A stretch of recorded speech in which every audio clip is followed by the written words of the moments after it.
Today, I want to talk to you about burnout culture. What is burnout culture? It's when you're burnt out. And when this burnout is normalized, it's normal, it is acceptable, and it is almost even encouraged. However, it's got to be the leading cause of our mental health pandemic. Okay. I'm going to just go out there and say that it's a pandemic. It really is. Millions of people are dying from burnout. So let's break this down a little bit. Okay. You're burning the candle at both ends. You're running on fumes. Did you know that it takes 3 months to a year to recover from burnout? 3 months to a year to recover from burnout. A little weekend getaway isn't going to cure your burnout. Even a week-long vacation or a 2-week vacation isn't going to cure your burnout, because you're going to return back to your same old habits that caused the burnout. Now, burnout is very different from just stress. Okay. We're going to experience stress in life. Stress is a very normal, natural part of life. It's what motivates us to get stuff done.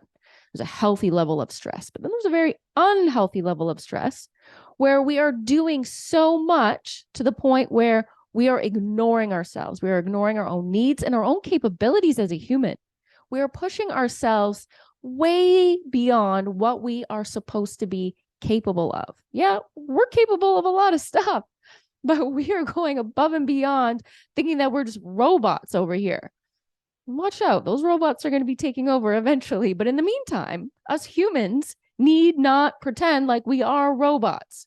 We have a different level of needs relating to our nervous system. So, when our nervous system starts to get dysregulated and we start to feel that stress, what will a lot of us do? Well, some people will turn to alcohol. Yes, alcohol for many people become an addiction. It starts to have a major impact in the way they're living their lives. It's impacting their work performance.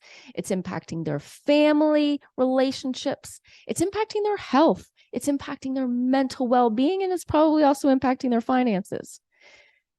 It becomes an addiction. When it starts to cause problems, it is a problem. Same with busyness. Being busy is a trauma response. Just like using alcohol is a coping skill to manage stress or to shove down those feelings that you don't want to feel and to numb out and keep pushing along, so too is being busy a coping skill for stress. If I just keep busy and busy, I can avoid myself, I can avoid my feelings, I can avoid what's really going on. And if I stay busy enough, I will get myself through this stressful period of time and we will get ourselves to a better place. However, this busyness, like I said, is a trauma response. A lot of things are trauma responses that we don't even realize. Many of us are walking around, I don't have trauma. I don't know what you're talking about. Meanwhile, I drink 6-pack of beer every night. Yeah. What's really going on with that? Okay. So the area that I'm talking about with busyness, it falls under the trauma response of the flight response. Okay. The flight response, keeping busy. Keeping busy becomes an addiction. Now, what do people do who are struggling with alcohol addiction and it's having an impact on all these areas of their life? They go to rehab, right? They go to rehab. Remember, burnout takes 3 months to a year to recover from. When people are trying to recover from alcoholism, that 3 month period of time is one of those recommended period of time for rehab centers. Some of them will do a 21-day program. Yeah, it's just scratching the surface. Some people go for 3 months. And guess what they're doing during that 3 months? They are solely focused on themselves, their own wellness, their own needs, their own healing, learning about themselves, talking about themselves, being open, being vulnerable. They're not going to work. They are not tending to all the chores and responsibilities of life. I mean, they're probably tending to what responsibilities are there at the rehab center. But generally, their focus is purely on themselves, getting well and healing. So that then they can go back out into the world with new coping skills so that they don't fall back into the rut of succumbing to their alcoholism and all the problems that it came with. It's like we need a burnout rehab. Burnout rehab. How about that? Burnout rehab would be a place that you would go and you wouldn't have to go to work and you would just focus on your own needs and you'd learn how to set healthy boundaries. You'd learn how to be in touch with your own feelings and emotions and all of these things that you'd been ignoring the whole time. Because your busyness has started to become problematic. It started to create problems in your life. It started to maybe give you an ulcer, headaches, chronic pain, chronic fatigue, sleep problems, digestive issues, anxiety, depression, hypersensitivity, irritability, resentment, and anger. It was having an impact on your relationships and your ability to perform properly at work. You see what I mean? It's no different. Busyness is just as harmful an addiction, a coping skill as alcohol is. And when you're keeping busy, you're ignoring yourself. You're avoiding your own feelings. You're avoiding trying to keep in touch with your feelings until it catches up with you. And maybe one day you end up forced out of your job, forced to stay at home. Now you're forced to stay at home because you pushed yourself too far and your body is now shutting down. Your body is telling you, we can't do this anymore. And now you're hung up in bed for weeks. Maybe you're in the hospital. Maybe you had a heart attack. Maybe you had a stroke. Maybe you had some serious other mental health issues that really started to deteriorate and landed you in mental health care or physical health care. And so now you're spending your time healing whatever that was, healing from the aftermath of a serious health scare, when really the healing needs to go deeper. It's like, okay, I'm better. I recovered from that serious health scare.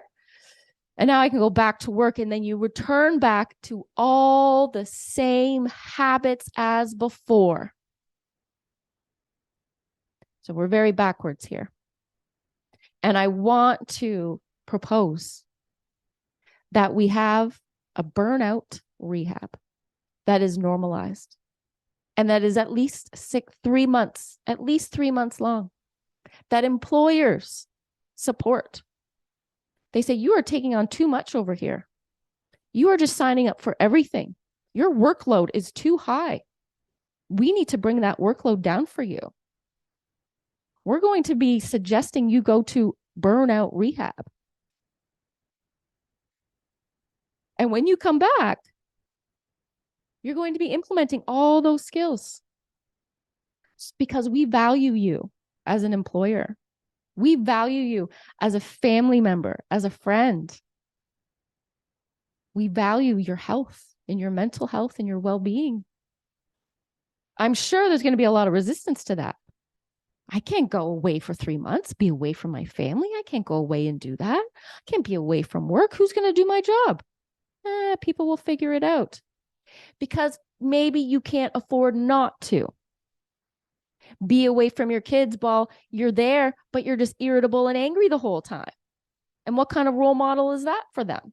They are witnessing you being a busybody and a workaholic, and you're teaching them the burnout culture. They're probably going to go and repeat that. You are not showing up as your full self, as you're capable of. This is not how it's supposed to be. So all of this resistance is actually part of the problem. Your resistance to cure your burnout is the reason why you're burnt out to begin with. So I want to raise this attention to burnout culture. It is not normal. It is based on a complete societal traumatic response. And we're headed in the wrong direction over here. Absolutely headed in the wrong direction. So keep this in mind. If it takes you 3 months to a year to recover from burnout, you need to drastically now start to change your lifestyle, your habits, your routines, and the way you think about being busy, because you might pride yourself on it.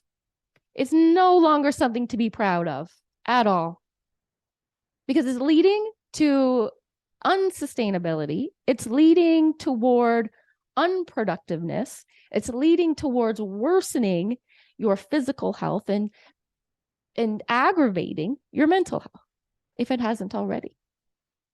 So I encourage you, if you know you're burnt out, you're going to know it's more than just stress. You feel exhausted and depleted. You are not yourself. You have no energy for anything. You're shocked at how much you're actually doing. It's time to step back from all those committees. It's time to step back from all of that volunteering. It's time to step back from doing it all. It's time to say no, and yes, and no to others, and yes to yourself. A no to someone else is a yes to you. You're not going to be able to recover if you continue to do the same things that got you into this place where you started. It's the definition of insanity, right? Like Albert Einstein says, keep doing the same thing over and over, expecting a different result. Burnout.